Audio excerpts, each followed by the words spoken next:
اللہ تعالیٰ عنہ کو لوگوں نے امیر المومنین منتخب کیا، خلیفہ منتخب کیا ہے۔ دوسرے دن خلیفۃ المسلمین حضرت ابو بکر صدیق رضی اللہ تعالیٰ عنہ، جو کپڑے کے تاجر تھے، تجارت کرتے تھے، کپڑا بیچتے تھے، صبح اٹھے اور انہوں نے اپنا کپڑے کے تھان اٹھایا اور وہ بیچنے کے لیے نکلے، تو لوگوں نے پکڑ لیا، کہا امیر المومنین آپ اگر کپڑا بیچیں گے تو ہمارے مسئلے کون حل کرے گا؟ آپ نے فرمایا کہ میرا تو روزگار یہی ہے۔ فرمایا نہیں، یہ روزگار اب نہیں چلے گا، اس لیے کہ اب ہمارے معاملات کی ذمہ داری آپ کے سر پر ہے، آپ یہ کام نہیں کریں گے، ہم آپ کی کفالت کریں گے، بیت المال سے آپ کی کفالت کی جائے گی۔ تو امیر المومنین نے فرمایا کہ میں اس شرط پر یہ کفالت قبول کروں گا کہ جو مزدور کی ایک تنخواہ ہے، جو مزدور کا جو اجرت ہے، وہ اجرت مجھے ملے گی تو میں یہ کام کرنے کے لیے تیار ہوں۔ آپ ذرا اندازہ کیجئے کہ وہ اس لیے کہ وہ جانتے تھے کہ بیت المال یتیم کی امانت ہے، بیت المال میں جو مال ہوتا ہے وہ یتیموں کا اور مسکینوں کا بھی مال ہے، اس کے اندر شامل ہے، اور یتیم کا مال کھانا جو ہے وہ آگ اپنے پیٹ بھرنے کے مترادف ہے۔ تو بیت المال میں سے صرف وہ اتنا پیسہ لیا جائے جتنا ایک مزدور کی اجرت ہے۔ لوگوں نے کہا کہ امیر المومنین اس میں آپ کا اگر گزارا نہیں ہوا تو فرمایا پھر مزدور کی اجرت بڑھانی چاہیے۔ بالکل اصولی سی بات ہے کہ مزدور کی اجرت بڑھے گی تو امیر المومنین کی اجرت میں بھی اضافہ ہو جائے گا۔ اور پھر تاریخ ہمارے سامنے دنیا کا عظیم حکمران عمر بن خطاب رضی اللہ تعالیٰ عنہ کی صورت میں پیش کرتی ہے کہ جس کو اس بات کی فکر کھائی جاتی ہے کہ فرات کے کنارے بھی اگر بکری کا بچہ پیاس سے مر جائے گا تو اللہ کے ہاں اس کو جواب دینا پڑے گا۔ یہ ہے امیر المومنین کا تصور امانت کے حوالے سے، کہ لوگوں نے جب مجھے اس کام کا ذمہ دار اور امیر منتخب کیا ہے تو پھر لوگوں کے مسائل کو حل کرتے ہوئے لوگوں کی مشکلات کو حل کرنا میری ذمہ داری ہے، اللہ مجھ سے اس کے بارے میں سوال کرے گا۔ آج ہمارے حکمران کبھی سوچتے ہیں اس بارے میں کہ اللہ ہم سے سوال کرے گا؟ سیدنا عمر رضی اللہ تعالیٰ عنہ، ایران سے ایک بار ایک وفد آیا، حضرت عمر رضی اللہ تعالیٰ عنہ کا دور خلافت ہے، اور وہ ایران سے جو لوگ آئے، ایران ایک بڑا اس وقت کی سپر پاور بھی تھی اور اس وقت کے خوشحال لوگوں کا علاقہ تھا، اور وہاں سے جب لوگ آئے تو ان کا خیال یہ تھا کہ امیر المومنین کسی محل میں رہتے ہوں گے، کسی بڑے گھر میں رہتے ہوں گے۔ لوگوں سے پوچھا کہ امیر المومنین کا گھر کہاں ہے اور امیر المومنین سے کہاں ملاقات ہو سکتی ہے؟ فرمایا کہیں گشت کر رہے ہوں گے، جا کے دیکھو کہیں مدینے کی گلیوں میں ہی کہیں ملاقات ہو سکتی ہے۔ اور وہ وفد جب ڈھونڈتا ہوا ایک جگہ پہنچا تو معلوم یہ ہوا کہ ایک درخت کے نیچے ایک پتھر کو اپنا تکیہ بنائے ہوئے امیر المومنین اس پر آرام کر رہے ہیں۔ یہ ہے امیر المومنین کا سونا اور بچھونا، کہ جسے اس بات کی فکر کھائی جاتی ہے کہ اللہ کیا مجھے اس لوگوں کی ذمہ داری جو دی گئی ہے، جس منصب پر مجھے لوگوں نے منتخب کیا ہے، مجھے اللہ کیا اس کا جواب۔ اور راتوں کو گشت کرتے ہیں، اور راتوں کو گشت کر کے اس لیے گشت کرتے ہیں کہ کوئی بھوکا اور کوئی مشکل میں کسی پریشانی میں تو نہیں ہے۔ ایک رات گشت کرتے ہوئے ایک ایسی جگہ پہنچے کہ آپ نے دیکھا کہ کچھ بچے جو ہیں وہ بھوک سے بلک رہے ہیں، اور ان کی ماں جو ہے وہ ہانڈی میں کچھ پکا رہی ہے۔ چھوٹے چھوٹے گھر ہوتے تھے، دور سے نظر آ جاتا تھا۔ امیر المومنین کھڑے ہوئے دیکھ رہے ہیں کہ کیا تماشا ہے۔ جب بہت دیر ہو گئی اور بچوں کو کھانا نہیں ملا تو حضرت عمر رضی اللہ تعالیٰ عنہ اس خاتون سے مخاطب ہوئے کہ اے خاتون، تم کیسی ظالم ماں ہو، بچے بھوک سے بلکتے ہیں تو تم ان کو کھانا کیوں نہیں دیتی؟ اور وہ خاتون امیر المومنین کو نہیں پہچانتی تھی، اسے نہیں معلوم تھا۔ انہوں نے کہا اے اجنبی، تمہیں معلوم نہیں ہے میرے گھر کے حالات کیا ہیں، اگر میرے گھر میں کھانا ہوتا تو میں نے ان بچوں کو دے دیا ہوتا۔ ان کا باپ کمانے کے لیے گیا ہے کہیں، میں نے تو پانی پتھر ایک دیگچی میں ڈالے ہوئے ہیں اور ان کو ہلا رہی ہوں کہ اس کی آواز سے یہ بچے بہل جائیں گے اور سو جائیں گے، کل یہ ان کا باپ کچھ کما کے لائے گا تو میں ان کو کھانا دے سکوں گی۔ حضرت عمر رضی اللہ تعالیٰ نے پوچھا کہ کیا تمہاری خبر، انجان بن گئے اور کہا کیا تمہاری خبر عمر کو نہیں ہے؟ اس خاتون کا بھی تاریخی جواب ہے۔ اس خاتون نے کہا کہ عمر کو معلوم ہونا چاہیے، ان کو خود پتا ہونا چاہیے کہ ہم جا کے ہم بتائیں گے، عمر کو خود پتا ہونا چاہیے کہ رعایا کا کیا حال ہے۔ سیدنا عمر رضی اللہ تعالیٰ عنہ وہاں سے واپس ہوئے بیت المال سے کھانے کا سامان نکالا اور اب ایک بوری میں ڈال کر اپنے کاندھے پر رکھ کر اس گھر کی طرف روانہ ہوئے تو خادم نے عرض کیا کہ امیر المومنین مجھے اٹھا لینے دیں، میں آپ کے ساتھ لے کر چلتا ہوں۔ عمر بن خطاب رضی اللہ تعالیٰ عنہ فرماتے ہیں کہ آج تو تم اٹھا لو گے لیکن کل کون اٹھائے گا، کل اس بوجھ کو کون اٹھائے گا؟ وہ سارا کھانے کا سامان لے کر وہاں پہنچے، اپنے پھونکوں سے آگ جلا کر چولہا جلایا، کھانا تیار کیا، اور جب تک بچے کھانا کھا کے سو نہیں گئے وہاں سے واپس نہیں ہوئے۔ اور پھر جاتے ہوئے اس خاتون کو بتایا کہ میں عمر بن خطاب ہوں اور گھبرانے کی ضرورت نہیں ہے، کل سے بیت المال سے تمہارے بچوں کے لیے وظیفہ جاری ہو جائے گا۔ یہ عمر بن خطاب رضی اللہ تعالیٰ عنہ کا ہی زمانہ ہے جس میں بچوں کا پیدائش سے وظیفہ جاری کیا جاتا تھا، یعنی بچے جب پیدا ہو جاتے تھے، اس سے پہلے تو حکم یہ تھا کہ بچے جب بڑے ہو جائیں یعنی روٹی کھانے لگے اس وقت سے بچوں کا وظیفہ جاری کیا جائے گا۔ جو آج ہم یورپ کی اور ادھر کی بات کرتے ہیں نا کہ وہ بچوں کا بھی وظیفہ ہوتا ہے، یہ جاری کرنے والے حضرت عمر رضی اللہ تعالیٰ عنہ تھے۔ اور جب آپ نے یہ اعلان کیا تھا کہ بچے جو ہیں جب روٹی کھانے لگیں گے اس وقت سے ان کا وظیفہ ہوگا، تو بعض خواتین نے بچوں کو دودھ چھڑائے، 2 سال سے پہلے دودھ چھڑا کر روٹی دینا شروع کر دی تاکہ وہ جلدی سے روٹی کھانے لگے۔ اور ایک خاتون منہ میں بچے کے روٹی کا ٹکڑا لے کر حضرت عمر کے پاس پہنچی کہ یہ بچہ بڑا ہو گیا ہے اور یہ بچہ روٹی کھانے لگا ہے، تو کسی نے حضرت عمر رضی اللہ تعالیٰ عنہ سے کہا کہ عمر تم کیسے ظالم آدمی ہو، کہ تم کیسے ظالم آدمی ہو، تمہاری وجہ سے ماؤں نے اپنے بچوں کو 2 سال دودھ پلانا چھوڑ دیا ہے، اور وہ جلدی اس لیے کرتی ہیں کہ بچہ روٹی کھانے لگے تاکہ اس کا وظیفہ جاری ہو جائے۔ حضرت عمر رضی اللہ تعالیٰ عنہ نے اسی وقت رجوع کیا اور آپ نے فرمایا آج سے بچوں کا وظیفہ اس دن سے جاری ہو جائے گا جس دن بچہ پیدا ہوگا، اب بچوں کو روٹی تک کا انتظار نہیں کرنا ہوگا۔ یہی عمر رضی اللہ تعالیٰ عنہ جب وہ بچوں کو کھانا کھلا کر کے واپس پہنچے تو لوگوں نے صبح کی نماز میں دیکھا کہ ایک شخص کے رونے کی آواز آ رہی ہے، اور اس شخص کے منہ سے جو الفاظ نکلتے ہیں وہ یہ ہے کہ عمر کو معلوم ہونا چاہیے تھا، عمر کو معلوم ہونا چاہیے تھا، عمر کو پتہ کیوں نہیں تھا؟ یہ ہوتے ہیں حکمران کہ امانت اگر صحیح لوگوں کے سپرد کر دی جائے۔ ہم مدینہ کی ریاست کے بہت شور سنتے ہیں، لیکن مدینہ کی ریاست کے والی ایسے ہوتے ہیں کہ جن کو رات کو اس بات کی فکر ہوتی ہے کہ کوئی بھوکا تو نہیں سو رہا ہے، کسی گھر میں کوئی مشکل اور پریشانی تو نہیں ہے۔ اور پھر جب حکمران اچھے ہو جائیں، جب دیانتدار قیادت آ جائے تو پھر انسان جو معاشرہ ہے وہ بھی تبدیل ہو جاتا ہے، یعنی جو رعایا ہے اس کے اندر بھی ایمان کی وہ کیفیت پیدا ہو جاتی ہے، ان کے اندر بھی وہ دیانت کا اور امانت کا وہ احساس پیدا ہو جاتا ہے۔ اور اس کی مثال آپ کے سامنے میں دیتا ہوں کہ عمر رضی اللہ تعالیٰ عنہ ایک رات گشت پر تھے، صبح کا وقت ہونے والا تھا، فجر کی اذان ہونے والی تھی، ایک گھر کے قریب ایک عورت کی آواز آئی جو اپنی بیٹی کو سونے سے اٹھا رہی تھی اور کہتی تھی کہ بیٹی اٹھ جا، صبح ہو گئی ہے، فجر کا وقت ہو گیا ہے، اور اگر اٹھ گئی ہے تو بکریوں کا دودھ نکال لے، اور ہاں دودھ میں پانی ملا دینا تاکہ دودھ زیادہ ہو جائے۔ حضرت عمر رضی اللہ تعالیٰ عنہ باہر سے کھڑے ہوئے یہ آوازیں سن رہے ہیں، یہ مکالمہ آپ کے سامنے ہو رہا ہے، یعنی گھر سے آواز آ رہی ہے اور آپ کو یہ سنائی دے رہا ہے کہ ماں بیٹی سے کیا کہہ رہی ہے۔ بیٹی جواب دے رہی ہے، ذرا اندازہ کیجئے، میں نے کہا نا کہ جب حکمران اچھے ہوں تو عوام بھی اچھی ہوتی ہے، پھر ان کے اندر بھی احساس ہوتا ہے۔ بیٹی جواب دیتی ہے کہ ماں تو نے سنا نہیں امیر المومنین نے حکم دیا ہے کہ کوئی ملاوٹ نہ کرے، کوئی دودھ میں پانی نہ ملائے۔ ماں نے جواب دیا کہ بیٹی امیر المومنین تو اس وقت سو رہے ہوں گے، انہیں کیا پتہ چلے گا۔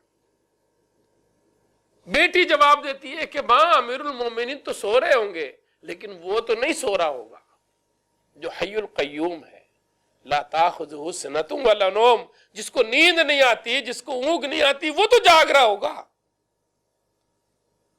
حضرت عمر رضی اللہ تعالیٰ نے کوئی جواب نہیں، وہاں سے سیدھا گھر چلے گئے اور جا کر اپنی بیگم سے، اپنی زوجہ محترمہ سے فرمایا کہ مبارک ہو، میں نے اپنے گھر کے لیے بہو تلاش کر لی، اور اپنے بیٹے عبداللہ بن عمر کا نکاح اس بیٹی کے ساتھ کر دیا، کہا مجھے ایسی بیٹی کی تلاش تھی۔ یہ ہوتی ہے امانت اور دیانت کے صحیح ادا کرنے کا نتیجہ۔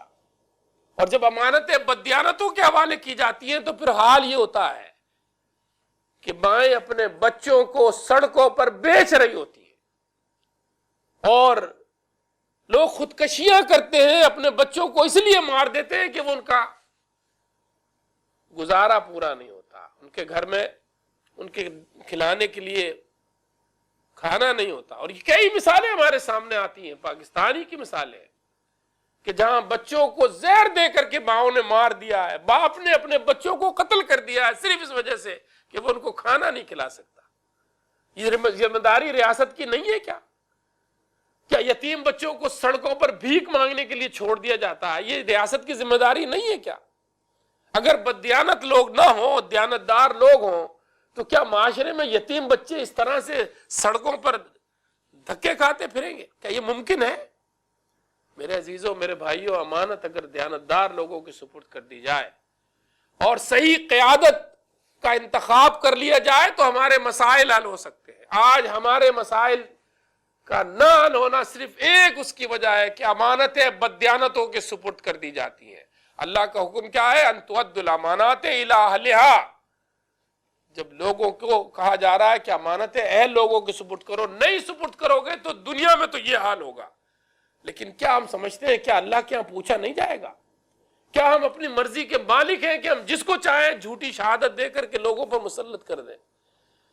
جتنے لوگوں پر ظلم ہوگا اس ظلم میں اس شخص کا بھی حصہ ہے جنہوں نے اس شخص کو ووٹ دیا اور اس جھوٹی شہادت کو ادا کیا۔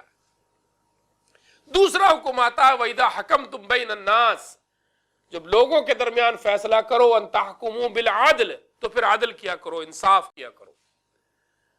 اب ذرا اپنے دل پر ہاتھ رکھ کر بتائیے کہ کیا واقعتاً ایک مسلمان ہونے کی حیثیت سے اللہ کے اس حکم کو ہم پورا کر رہے ہیں؟ کیا ہم عدل کرتے ہیں؟ انفرادی حیثیت میں ہم اپنے گھر میں عدل نہیں کرتے، اور اجتماعی حیثیت میں ہماری عدالتوں میں عدل بکتا ہے۔ جہاں عدل نہیں ہوتا وہاں ظلم ہوتا ہے، اور یہ ظلم کا معاشرہ اسی وجہ سے ہے کہ ایک تو امانتیں بددیانتوں کے حوالے ہو جائیں تو پھر نتیجہ یہ ہوتا ہے کہ ہر جگہ بددیانت بیٹھے ہوتے ہیں، خائن بیٹھے ہوتے ہیں، چاہے وہ عدالت کے چیف جسٹس ہی کیوں نہ ہو، پھر وہ قرآن و حدیث کے خلاف فیصلے دے رہے ہوتے ہیں، پھر وہ عدل کا خون کرتے ہیں، رشوتیں لیتے ہیں، مال بٹورتے ہیں، اور اس کے نتیجے کے اندر لوگوں کو انصاف نہیں ملتا۔ میں آپ سے پوچھتا ہوں، کیا ہماری عدالتوں سے انصاف ملتا ہے؟ 70 سال جس ملک کو اللہ کے نام پر بنے ہوئے ہو چکا ہو، جس کے دروازے کے اوپر، عدالت کے اوپر لکھا ہو اعدلوا اقرب للتقوی، عدل کرو کہ یہ تقوی سے قریب ترین ہے، والسماء رفع ووضع المیزان، ترازو لگا ہوتا ہے، اس کے اوپر لکھا ہوتا ہے والسماء رفعها ووضع المیزان، اور پھر میزان میں ڈنڈی مارنے سے جہاں منع کیا وہیں ڈنڈی ماری جاتی ہے۔ ہماری عدالتوں میں قرآن کو قسم اٹھانے کے لیے استعمال کیا جاتا ہے، اور قرآن اٹھانے کے بعد جھوٹے فیصلے کیے جاتے ہیں۔ یہ ہے یا نہیں؟ کتنی مثالیں ہیں۔ چھوٹی چھوٹی بچیوں کے ساتھ ظلم اور زیادتی ہوتی ہے، کیا انصاف ملتا ہے؟ سینکڑوں عورتیں ہیں جن کی عزتیں تاراج ہو جاتی ہیں اور کہانیاں بنتی ہیں اخبار میں، جناب اس میں ٹاک شو ہوتے ہیں اور شور شرابہ مچتا ہے، ایک ہنگامہ ہوتا ہے، لیکن کیا قاتل، کیا ظالم، کیا زانی، کیا مجرم پکڑے جاتے ہیں؟ اور پکڑے جائیں تو کیا انہیں سزا ہو جاتی ہے؟ اللہ نے حکم کیا دیا ہے؟ ان تحکموا بالعدل، اللہ تمہیں حکم دیتا ہے کہ جب لوگوں کے درمیان فیصلہ کرو تو عدل کیا کرو۔ ہم سمجھتے ہیں کہ عدل شاید قاضی کا کام ہے، یہ انفرادی حیثیت میں ہر شخص کی ذمہ داری ہے کہ عدل کرے۔ ہم اپنے گھر میں عدل نہیں کرتے، اپنے بچوں کے درمیان عدل نہیں کرتے، اپنی ماں اور بیوی کے درمیان عدل نہیں کرتے، حالانکہ گھر کے بڑے ہوتے ہیں اس سب کے باوجود۔ ماں کے ساتھ ظلم کرتے ہیں، کبھی بیوی کی طرفداری کے اندر، کبھی بیوی کی طرف جھکاؤ ہو جاتا ہے، کبھی ماں کی طرف جھکاؤ. یہ عدل کا حکم دیا گیا ہمیں جس حد تک کر سکو. فاطمہ بنت قیس ایک خاتون مدینہ کی تھی جو بڑے امیر گھرانے کی خاتون تھی. چوری کا مقدمہ تھا، یعنی بڑے گھرانے کی بھی تھی اور کوئی چوری انہوں نے کی تھی. چوری کی سزا قرآن کے رو سے ہاتھ کاٹنا ہے. لوگوں نے حضرت زید کو جو نبی صلی اللہ علیہ وسلم کے چہیتے تھے، ان سے بہت پیار کرتے تھے، رسول اللہ صلی اللہ علیہ وسلم کے سامنے حضرت زید کو سفارشی بنا دیا اور کہا کہ آپ اللہ کے نبی صلی اللہ علیہ وسلم سے شفاعت کیجئے گا، سفارش کیجئے گا کہ یا رسول اللہ فاطمہ ایک بڑے گھرانے کی خاتون ہے، ان کی سے غلطی ہو گئی ہے، تھوڑا ان کے ساتھ رعایت کی جائے. مقدمہ پیش ہوا، رسول اکرم صلی اللہ علیہ وسلم نے حد جاری کر دی. حضرت زید نے شفاعت کی، سفارش کی کہ یا رسول اللہ صلی اللہ علیہ وسلم فاطمہ بنت قیس جو ہے وہ مدینے کی ایک امیر گھرانے کی، ایک معزز گھرانے کی خاتون ہے. رسول اللہ صلی اللہ علیہ وسلم کا چہرہ مبارک غصے سے سرخ ہو گیا اور آپ صلی اللہ علیہ وسلم نے فرمایا خدا کی قسم اگر اس مقدمے میں محمد کی بیٹی فاطمہ بھی لائی جاتی تو فیصلہ یہی ہوتا، اور تم سے پہلے کی قومیں ہلاک ہو گئی اس لیے کہ جب بڑا پکڑا جاتا تو چھوڑ دیا جاتا اور چھوٹا پکڑا جاتا تو سزا دی جاتی. آج ہمارا نظام اسی بنیاد پر چل رہا ہے یا نہیں؟ آج ہمارے ہاں دو عدالتیں لگتی ہیں، بڑوں کی عدالتیں الگ ہیں، چھوٹوں کی عدالتیں الگ ہیں. غریب آدمی کا مقدمہ 50 سال تک چلتا ہے اور اس کے فیصلے نہیں ہوتے، اور فیصلہ بھی جب ہوتا ہے تو اس کے خلاف ہی ہوتا ہے، عدل کے خلاف ہوتا ہے. اور امیروں کے لیے عدالتیں بھی لگتی ہیں، ان کے فیصلے بھی ہوتے ہیں. تو یہ ہمارے انصاف کے اس پورے نظام پر ایک سوالیہ نشان بن جاتا ہے جہاں اللہ نے حکم دیا ہے کہ ان تحکموا بالعدل، جب لوگوں کے درمیان فیصلہ کرو تو عدل کرو. اور اللہ کا حکم تو یہ ہے کہ خواہ تمہارے ماں باپ کے خلاف ہی کیوں نہ جاتا ہو تب بھی تمہیں عدل کرنا ہے. اور تو بہت دور کی بات ہے کوئی رشتہ دار اور تعلق دار اور یہ سب سے بڑھ کر ماں باپ، جس کو سب سے زیادہ انسان جس کے قریب اور جس سے محبت ہوتی ہے، اللہ نے وہاں پر بھی خاص طور پر حکم دیا ہے کہ عدل کے لیے، کہ چاہے فیصلہ تمہارے ماں باپ کے خلاف ہی کیوں نہ جاتا ہو، اعدلوا اقرب للتقوی، عدل کرو کہ عدل جو ہے وہ تقوی سے قریب ہے. اللہ کی کتاب اور رسول اکرم صلی اللہ علیہ وسلم کے طریقے میں دنیا کے تمام مسئلوں کا حل ہے. اسی لیے رسول اللہ صلی اللہ علیہ وسلم نے فرمایا کہ میں تمہارے درمیان دو چیزیں چھوڑ کر جا رہا ہوں، کبھی گمراہ نہیں ہوگے، کبھی گمراہ نہیں ہوگے. میں تمہارے درمیان دو چیزیں چھوڑ کر جا رہا ہوں، ایک اللہ کی کتاب اور ایک میرا طریقہ. اگر ان دونوں کو قائم رکھو گے کبھی گمراہ نہیں ہوگے. میرے عزیزوں، میرے بھائیوں، فَإِن تَنَازَعْتُمْ فِي شَيْءٍ فَرُدُّوهُ إِلَى اللَّهِ وَالرَّسُولِ، اللہ فرماتے ہیں کہ اگر کبھی تنازع ہو جائے، کوئی ایسا معاملہ ہو جائے تو قرآن اور حدیث کی طرف لوٹ کر کے آؤ.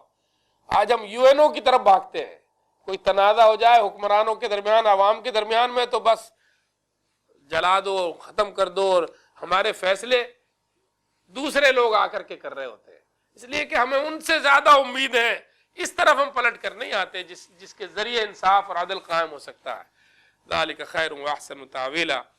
اللہ فرماتے ہیں کہ اگر تم اللہ اور روز آخرت کنتم تؤمنون باللہ والیوم الآخر، یہ طرز عمل اسی صورت میں ہوگا جب تم اللہ اور رسول پر ایمان رکھنے والے ہوگے. اللہ کی اطاعت، اللہ کے رسول صلی اللہ علیہ وسلم کی اطاعت اور اولو الامر کی اطاعت کے لیے لازمی پہلی شرط یہ ہے کہ اللہ پر اور اس کے رسول پر ایمان ہونا چاہیے. ان کنتم تؤمنون باللہ، اور آخرت کی جواب دہی کا احساس ہو. یعنی اطاعت اس لیے ہوگی کل اللہ کے ہم پوچھا جائے گا، اور یہ تمہارے حق میں بہتر ہے اور انجام کے اعتبار سے بھی ٹھیک ہے. یعنی یہ اطاعتیں اگر قائم ہو جائیں، جس معاشرے کے اندر اللہ اور اس کے رسول صلی اللہ علیہ وسلم کا احکام اور اس کی تابعداری قائم ہو جائے، اور اس کے نتیجے میں جو حکمران بنے ہوں ان کی بھی حکم کی تعمیل ہو رہی ہو، تو وہ معاشرہ جو ہے وہ کہلاتا ہے مدینے کی ریاست، وہ کہلاتا ہے اسلامی ریاست. میرے عزیزوں، میرے بھائیوں، ہم اسلامی ریاست کی باتیں تو بہت کرتے ہیں، لیکن عملی طور پر جب ہم یہ چیزیں قائم نہیں کرتے تو اس کا نتیجہ وہی ہے جو آج ہم بھگت رہے ہیں. تو ہم نے غلطی کہاں سے کی ہے؟ امانتوں کو غلط لوگوں کے سپرد کیا ہے. اگر وہیں سے ہم اپنی اصلاح کر لیں، امانت دیانتدار لوگوں کے حوالے کی جائے اور اہل لوگوں کے حوالے کی جائے جو اس کی اہلیت رکھتے ہو، نااہلوں کو اپنے سروں پر مسلط نہ کیا جائے، اور ہم اپنے گھر میں بھی عدل قائم کریں، اور جب اہل لوگ ہوں گے تو معاشرے میں بھی عدل قائم ہو جائے گا۔ اور پھر تیسری بات یہ ہے کہ اللہ اور اس کے رسول صلی اللہ علیہ وسلم کی اطاعت کو سب چیزوں پر مقدم ہونا چاہیے، ہر چیز پر مقدم ہونا چاہیے۔ اللہ اور اس کے رسول صلی اللہ علیہ وسلم کی اطاعت اور فرما برداری کو ہر چیز پر مقدم کر لیا جائے تو معاشرے کے اندر تمام معاملات حل ہو سکتے ہیں، اور وہ معاشرہ جو ہے ایک اچھا فلاحی دینی اور اسلامی معاشرہ کہلا سکتا ہے۔ اللہ رب العالمین سے دعا ہے کہ اللہ ہمیں عمل کی توفیق عطا فرمائے۔